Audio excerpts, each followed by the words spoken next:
vamos a partir de que un modelo educativo consiste en la recopilación o en la síntesis de diferentes teorías y enfoques pedagógicos que le van a permitir al docente orientarlo en el diseño y en la elaboración de programas de estudios, así como en la sistematización del proceso de enseñanza-aprendizaje. El modelo educativo no es solamente un documento administrativo, es la esencia de la institución educativa. Porque en el modelo educativo nosotros podemos hablar de una misión, de una visión, de un código de valores, de orientaciones metodológicas, del papel que va a desempeñar el docente y el alumnado, del sistema de evaluación y sobre todo de las características del servicio educativo que va a ofrecer el Instituto de Educación Superior o la institución educativa en base a un sistema o a un código de valores que corresponden con un proyecto de país y que sobre todo se enfoca a satisfacer las necesidades de la sociedad. Un modelo educativo también es la concreción en términos pedagógicos de los paradigmas educativos que la institución profesa y que sirven de referencia para poder desempeñar todas las funciones que cumple una institución educativa. Entre las funciones que destacan y que debe de desarrollar una escuela están la de docencia, investigación, extensión, vinculación y servicios. Una vez que hemos analizado en qué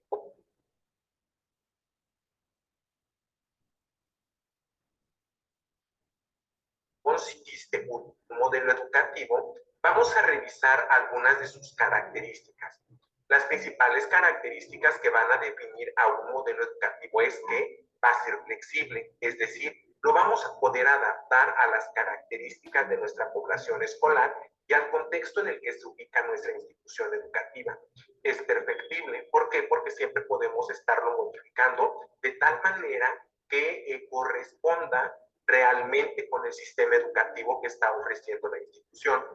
Es accesible porque todos pueden acceder a este documento o a este modelo educativo porque también va a tener la característica de ser inclusivo. Es participativo porque para su diseño podemos nosotros hacer consultas o poder tomar como punto de referencia las percepciones de los diferentes actores educativos. Es integral porque se va a enfocar en el desarrollo de competencias, en el desarrollo de áreas y sobre todo en el desarrollo íntegro del estudiante como un futuro profesionista que se integrará al campo laboral. Se enfoca en el manejo de la tecnología, está centrado específicamente en el estudiante, porque se tiene la seguridad de que el estudiante es la esencia de todo proceso de enseñanza-aprendizaje. Y por último, es interactivo. ¿Por qué? Porque este modelo educativo va a poder establecer relaciones o interacciones con otras dimensiones, con otras funciones sociales de la escuela y sobre todo va a ser interactivo porque va a permitir que todas las personas puedan encontrar en el modelo educativo la esencia de nuestras instituciones educativas. Me despido de ti y te envío un cordial saludo.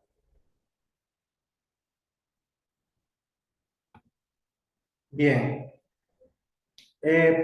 ¿por qué les quise presentar este video? Creo que fue el video más completo, corto y mejor explicado sobre uno de los apartados de evaluación que marca con ustedes, marca un proyecto. ¿Estamos en lo correcto?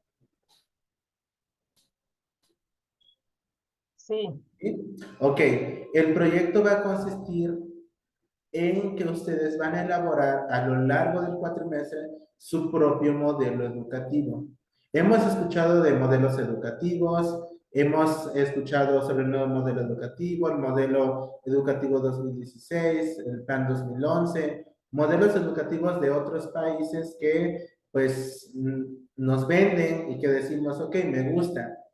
En este sentido, vamos a ir analizando cada uno de los teóricos que propone nuestra materia y a partir de ello vamos a generar este trabajo.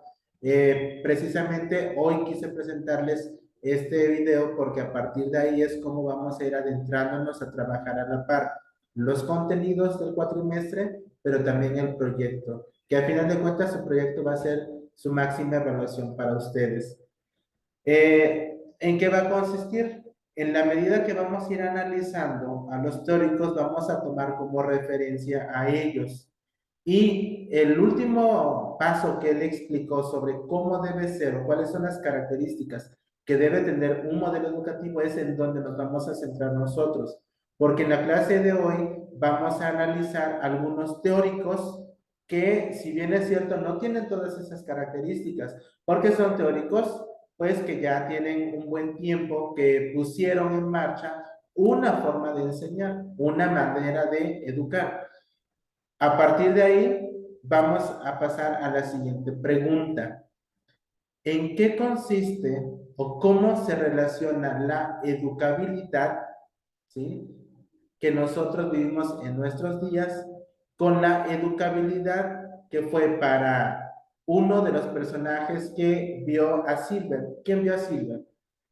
¿Quién de los cuatro que están vio a Silver? Es el de Howard, algo así, ¿verdad? Sí. Sí. Yo vi la película, maestro. ¿Ok? ¿Nos puedes compartir? Bueno, aquí en esa película la sociedad tuvo mucho que ver en lo que fue el aprendizaje de la persona, porque como estuvo tantos años encerrado en un cuarto, solo en una cueva, que no veía nada, entonces cuando la persona lo saca y lo deja abandonado y lo descubre la sociedad, pues él aprendió de la gente que lo rodeó. Entonces aquí, creo yo que tiene mucho que ver la sociedad en él, o sea, tanto que hasta tocó el piano, o sea, tanto que aprendió música, aprendió a hablar, eh, a pesar de que la gente lo veía como algo de circo, porque hasta estuvo en circo, el pobre hombre lo llevaron al circo y todo, pero la sociedad tuvo mucho que ver, mucho que ver en su aprendizaje. Eh, Más que los libros, o sea, yo creo que él aprendió por esa sociabilización.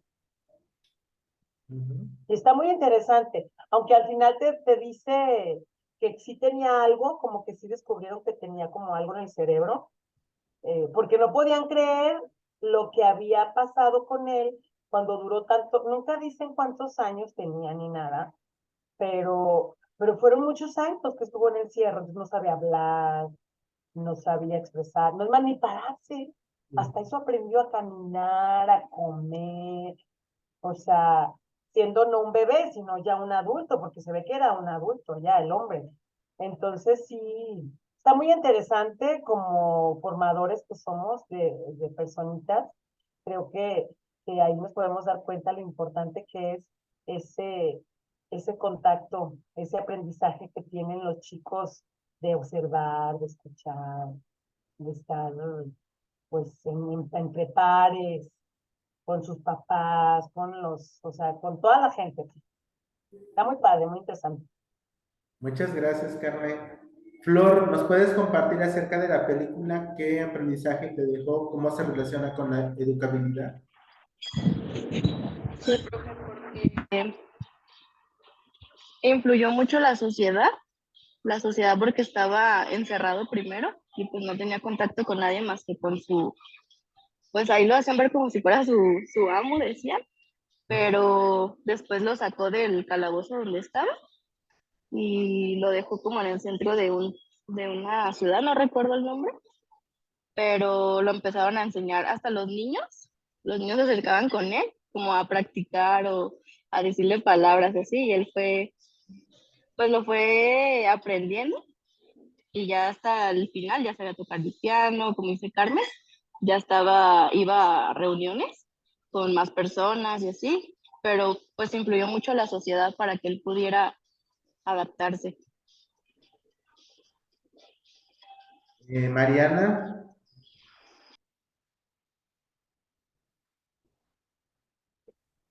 Yo vi otra película maestra, la del pequeño gran salvaje, algo así. El pequeño salvaje, sí. El pequeño salvaje. Ujú. Ajá, pues también van a la mano porque en realidad eh, es, es casi similar porque también el niño pues fue creado solo totalmente en hablar, no sabía escribir, igual no sabía caminar incluso. Entonces, ya cuando lo descubrieron, eh, una persona de toda la sociedad, solamente una persona se enfocó, en su personalidad, pues, en, como quien dice, en estudiarlo más bien, y lo enseñó, pues, a muchas cosas, con muchas técnicas, muchas herramientas, muchas actividades que a él le ponía para ir mejorando cada día más, porque en realidad, pues, él no sabía nada, y en realidad él, con el paso del tiempo, lo empezó a enseñar desde caminar, desde vestirse, el cómo pedir su alimento propio. Y a lo que me llamó mucha atención fue que en 9 meses fue el proceso, con el cual el niño, pues, ya sabía hacer muchas cosas, que fue, pues, un proceso ni tan largo ni tan corto, o sea, creo que fue un proceso estable, pues, para él, a pesar de que no sabía nada. Muy bien, gracias. Hugo, ¿qué nos compartes acerca de la película que viste? Para mí es sorprendente.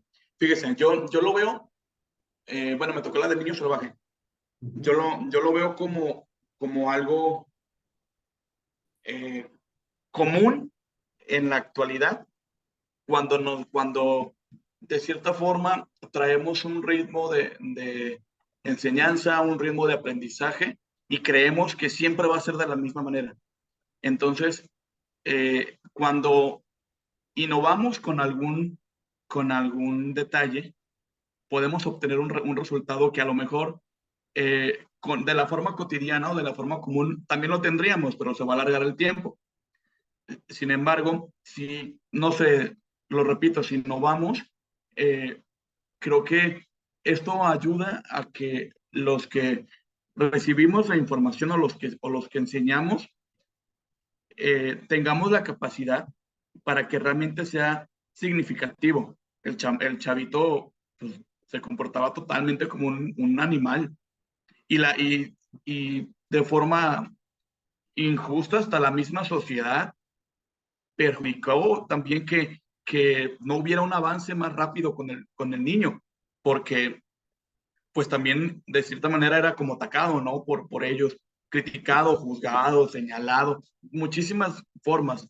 Y, y eso creo que también, de hecho se lo puse en la conclusión, creo que también repercute como tal en el docente, en quien está este, pues enseñando, porque así como la presión social de que debo de hacerlo, debo cumplir, debo terminarlo, pero no sé cómo y estoy perjudicando al niño porque ya no sé cómo, por dónde hacerlo. Y era tan fácil como simplemente dejarlo fluir. Así tan sencillo, dejarlo fluir, ver los comportamientos que él tenía y con base a ellos tener un aprendizaje significativo.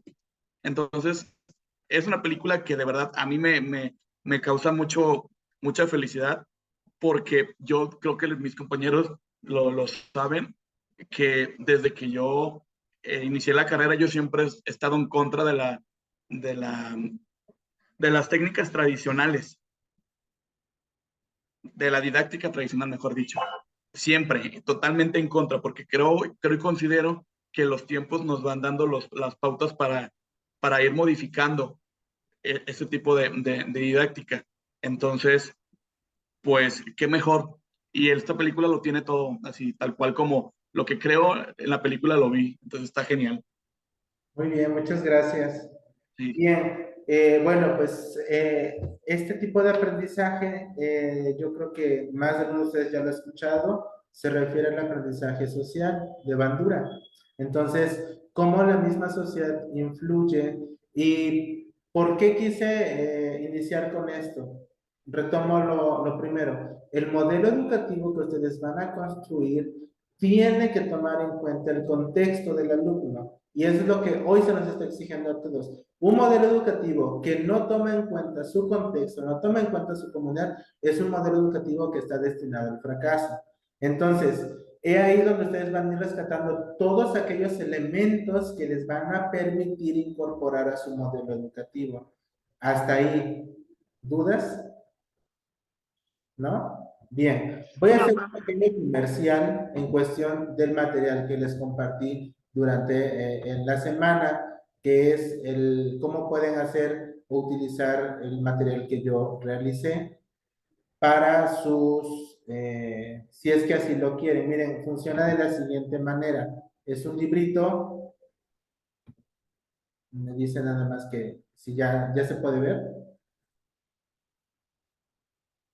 Sí, profe, ya se puede ver. Miren, al término se convierte en un libro compacto y avanza de esta forma, ¿sí? Entonces, es como pueden utilizarlo para los que lo quieran utilizar. Bien, hasta ahí mi comercial. Y los que no, bueno, ustedes sabrán cómo realizar su trabajo. Ahora les voy a explicar qué vamos a trabajar en esta sesión. Bien, les comparto también mi pantalla.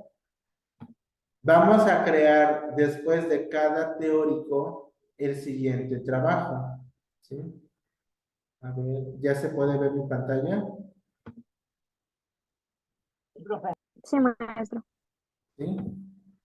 Bien, ese es el trabajo que vamos a desarrollar. Después de cada teoría que analicemos, van a construir un templo del saber bajo el siguiente aspecto: el nombre, objetivos o líneas de acción y la definición. En este caso, el nombre va a ir en la parte de arriba donde dice Templo del Saber. Si estamos hablando sobre marxismo, entonces ponemos marxismo. En cada uno de los pilares, que son los objetivos, van a poner las características o las líneas de acción que seguía este modelo teórico educativo, y en la parte de abajo una definición general. Lo pueden ir realizando en la medida que vamos trabajando, vamos comentando cada uno de estos modelos, o al término de cada modelo les voy a dar un espacio de 3 a 5 minutos para que lo realicen. Pero en el transcurso de la clase lo que pueden hacer es ir tomando nota, ¿sí? Bien, vamos a iniciar. Nos quedamos la semana pasada con el trabajo del PDF, que era la educación un hecho. Ya espero que hayan realizado la actividad 1 y 2, que fue la tarea, y nos vamos a continuar. ¿Qué es la educación? Bien, en un primer momento entendemos la educación como un proyecto del hombre y de la sociedad, y que este proyecto va a ser prolongado, ¿sí? Y se va a prolongar en procesos, en tiempos, ¿sí? Y se va a prolongar también en dimensiones, es decir, en grupos. La educación es una acción que tiene una tarea específica. ¿Cuál es? La de colaborar en una construcción social del hombre con la sociedad, una construcción social que tiene que ver a través de su historia. La educación también es algo que tiene que ver con metas que se propone la sociedad, metas que se propone el individuo. Ya en la clase pasada hablábamos sobre que la educación debe nacer desde el propio individuo, debe nacer desde la libertad. La educación debe ser una necesidad para cada uno de nosotros. Y por lo tanto, vamos a ver cómo los teóricos tomaban este aspecto dentro de su sociedad. Bien, una primera teoría, el cosmologismo. ¿Alguien de ustedes ha escuchado acerca de qué es el cosmologismo? ¿Qué se les viene a la mente hablar de cosmologismo? ¿Quién dice yo? Pues yo nunca he escuchado hablar, pero se me figura que viene como del universo, así una onda Ok, de muy los bien. cosmos, no sé, digo, por el nombre. Muy bien, No Carmen. ¿Qué sé. más? No sé si tenga que ver con los signos zodiacales, no sé, maestro, pero así se me afigura, pues. Muy bien, no pasa nada, es su opinión y es buena. ¿Alguien más? No, yo no, nunca. ¿No? Bien. El cosmologismo es una propuesta filosófica, una propuesta que va a ir muy de la mano entre el hombre y todo lo que existe. Recordemos que el hombre, cuando aprende en lo social, siempre se va a hacer preguntas. Inclusive los niños, por ejemplo, son muy preguntones y preguntones porque quieren aprender. ¿Qué es esto? ¿Para qué sirve? ¿Pero por qué? Y ya le des una respuesta y te dice, ¿pero por qué? Y entonces el cosmologismo es esa propuesta filosófica que afirma la unidad entre una corriente de la vida y entre una corriente de todo lo que existe. El hombre en sus inicios, para construir un aprendizaje cosmológico, bueno, se preguntaba, ¿y cómo existió esto? ¿Por qué existió? ¿Cómo se hizo? Si nosotros nos tomamos dos referentes, dos propuestas, en la cuestión cosmológica tenemos una teoría muy básica. ¿Cuál es la teoría básica que todos nos enseñan, por lo menos en el nivel básico?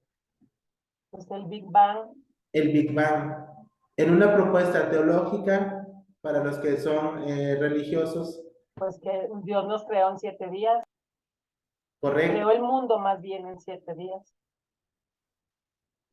Y en este sentido son teorías que nos van a ayudar a comprender qué es todo eso que existe, por qué existe. Y a partir de ahí vamos a crear un ideal de vida. Es decir, eso que existe es bueno para mí, eso que existe me lleva a la felicidad, eso que existe le da sentido a mi vida. Bien, continuando con esto, es indispensable reconocer que en este aspecto de cosmovisión, no caben los maestros, no hay alguien que enseñe, ¿sí? Porque el maestro es uno mismo. Tú mismo te haces las preguntas, tú mismo te das las respuestas y a partir de ahí interpretas esas respuestas que le van a dar valor a aquello que estás aprendiendo socialmente.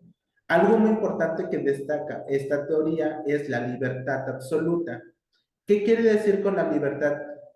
Que no hay una negación del ser, ¿sí? Es decir, que el hombre puede ser y hacer lo que quiere, ¿sí? Pero en ese lo que quiere entran los principios morales, los valores, es decir, no hay algo que se imponga. Cuando el hombre, el individuo busca educarse desde la cosmovisión, no se le impone, se le propone. En este caso, por ejemplo, si nos vamos desde las dos corrientes teóricas que conocemos, por qué existen las cosas, por qué ha sido creado el mundo, la visión científica dice, bueno, porque hubo una explosión. Y si lo quieres creer, adelante, eso dice la ciencia. La propuesta teológica dice, porque hay un Dios que lo hizo. Y si lo quieres creer, aunque es un como un estilo de dogma, pero la propuesta está en la enseñanza. Más adelante, el hombre, en la medida que va madurando, va creando esta visión y dice, oh, ok, ya entiendo entonces por qué cuando era niño me decían que esto se creó de la siguiente forma. Ya entiendo entonces, ahora que estoy estudiando química, por qué la materia reacciona, por qué estas mezclas se hacen de la siguiente manera, porque en el Big Bang decían que los gases y todo eso el hombre lo va comprendiendo, pero no es por imposición, sino una aceptación misma. Indispensable en esta visión es que las normas exteriores y las prohibiciones son antinaturales, pues cohíben la expresión humana. Es decir, lo que yo pienso no es que sea verdadero, pero sí es válido para lo que pienso, para lo cómo me voy a educar. En este sentido, la sociedad humana ha de abrirse a este camino, la sociedad humana ha de abrirse a esta forma de pensamiento para que en su momento aquellos pensadores, aquellos filósofos que fueron creando, fueron formulando todas estas preguntas, ¿por qué existo? ¿Para qué? ¿De dónde vengo? Pues le fueron dando sentido a su vida y a partir de ahí se fueron configurando.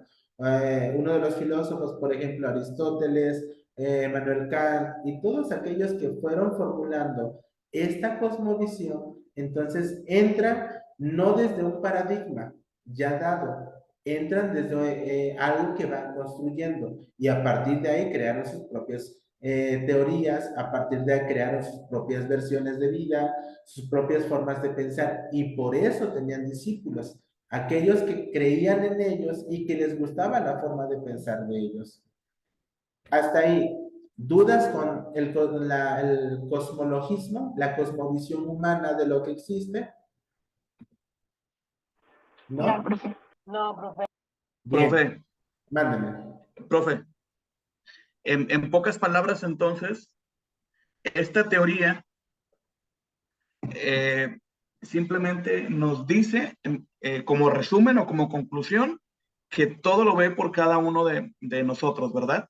Que las preguntas las hacemos conforme a lo que creemos, sin un intermediario como es el docente, simplemente pues es tal cual, ¿no? Como yo lo pienso así, porque yo lo considero, porque a lo mejor es mi creencia, por mis valores, todo eso, pero es porque es de esa manera como yo lo veo. Es ¿Estoy correcto. correcto? Es Muy bien. correcto. Y sobre todo porque no hay maestros. ¿Sí? No hay maestros. Bien. La siguiente teoría es sobre el trascendentalismo. ¿Qué quiere decir? ¿Alguien de ustedes puede observar la imagen y me puede comentar qué ve en la imagen?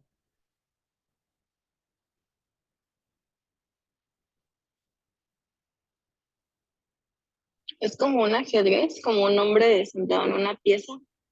Ok, bien, ¿qué más? Yo lo veo como pensando en su persona, o sea, en él. Sí, como Bien, más en... ¿qué más? Esa imagen representa como a la filosofía, ¿no? Del hombre pensante. El hombre pensante, pero que a su vez, como dijo Flor, está como en un juego de qué? Como si estuviera pensando hacia dónde ir, o sea, hacia dónde moverse. Efectivamente. El trascendentalismo dice que afirma la naturaleza metacósmica. Ah, ¿qué quiere decir esto? Que hay un destino trascendental que supera el marco de la fugaz existencia infrahumana, es decir, aquí ya se va metiendo más allá de lo que existe. Se mete a aquello que posiblemente exista, pero que no conocemos. Mientras que el cosmologismo dice que el mundo era Dios, para el trascendentalismo el mundo viene de Dios y hacia Él se dirige. Fíjense cómo cambia esta forma de ver. Entonces, ahondando un poco en las teorías que mencioné en el cosmologismo, la teoría del Big Bang dice, ok, existimos, hay una causa, hay una consecuencia, venimos al mundo, vamos a hacer algo y nos morimos, hasta ahí. Pero el trascendentalismo dice no, es decir, que venimos de alguien y vamos hacia alguien. No le pongamos nombre si ustedes no quieren, pero tenemos que trascender. Precisamente esta imagen representa justamente ese ser pensante, pero no un ser pensante solamente en la dimensión del mundo, en la dimensión más allá del mundo. Y entonces, en esta visión, la vida humana se orienta hacia el más allá. Es decir, buscamos algo que en lo teológico decimos la eternidad. El hombre es un viajero, es un peregrino, es un ser desterrado en lo teológico, es un ser prisionero, como decimos en este valle de lágrimas, pero al mismo tiempo es un hombre que camina con una visión trascendental, que busca llegar más allá y que todos esos valores humanos, éticos, morales, que vive, que construye, bueno, tienen una finalidad, es buscar la vida eterna. En este sentido, el trascendentalismo conduce a algo muy importante, al moralismo. Aquí habría que hacer una diferenciación entre lo moral y lo ético. ¿Cuál es la diferencia? ¿Qué hemos escuchado sobre ello? ¿Alguien me puede comentar? ¿Qué diferencia encontramos entre lo moral y lo ético? Pues es que lo moral tiene que ver como con tus creencias, ¿no? O sea, lo moral. Y lo ético es con lo que se tiene que hacer, pero ya como escrito, como algo que se tiene que hacer, eh, con reglas, o sea, y aunque no, aunque vaya a lo mejor un poco en contra de lo que tú, pues, de tus creencias, pero tiene que ver como con la, con el trabajo que haces, con la materia, sí, o sea, como, bueno, no sé, eso creo yo. Bien, ¿alguien más? Yo Pues lo entiendo, maestro, como la ética, pues no sé, se refiere, no sé, como también como teoría, como reflexión, ¿no? Y moral, pues, como las acciones, ¿no? Lo que viene siendo sí, pues lo que viene siendo los valores, más bien. Ok, ¿qué más?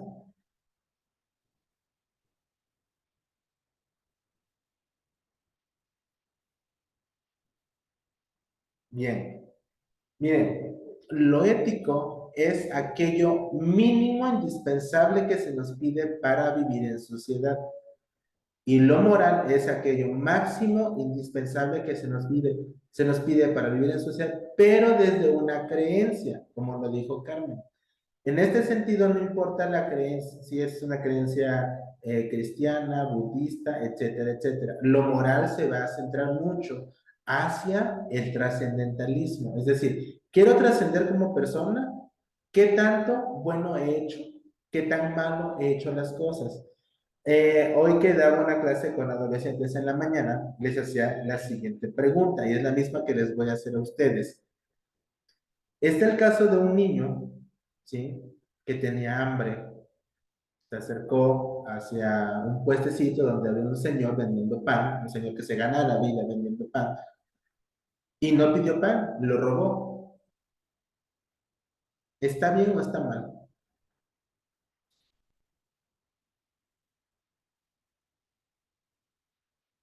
no le escuché porque se trabó la parte de lo último. El niño tenía hambre, robó un pan. ¿Está bien o está mal?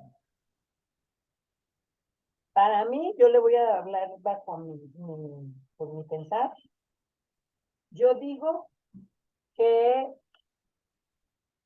que está, ay, pues es que mire, bien fácil. Mi, mi manera de pensar, porque pues yo creo en Dios y por eso digo que está mal porque robó, pero se estaba muriendo de hambre, o sea, pobrecito.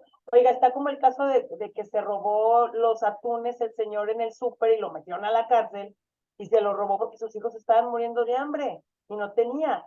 Es que es bien, ay, como bien complejo eso, pero yo digo que está bien, pero también digo que está mal, o sea, ¿sí? No, o está bien o está mal. Una de dos. Ya lo sé, es que no puedo decir si sí o mal o bien, no puedo. Y más porque se trata de un niño, profe, todavía más complicado. Ok, ahora yo digo que está mal, ¿Por qué? así tal cual, está mal. Porque el acto no justifica los medios. O sea, tiene, se está muriendo de hambre, pero al final es un acto ilícito y no, o sea, no, eso no es correcto. ¿Alguien más? Pues sí, lo pudo haber pedido, ¿no? O sea, lo pudo haber dicho el señor, ¿sabe qué?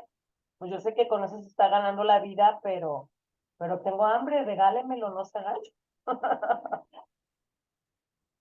Sí, justamente voy Sí, yo también a... digo muy que bien, está mal, adelante. maestro. Sí, comentaba que también opino que está mal porque pues no es un buen acto hacia la sociedad como también en su persona, porque al final de cuentas se va a ir guiando por ese ejemplo hasta que él crezca y pues va a hacer los mismos actos como lo está haciendo ahorita, ¿no? Correcto, bien. Vamos a desconectarnos porque nos va a sacar el Zoom y nos volvemos a conectar, ¿les parece?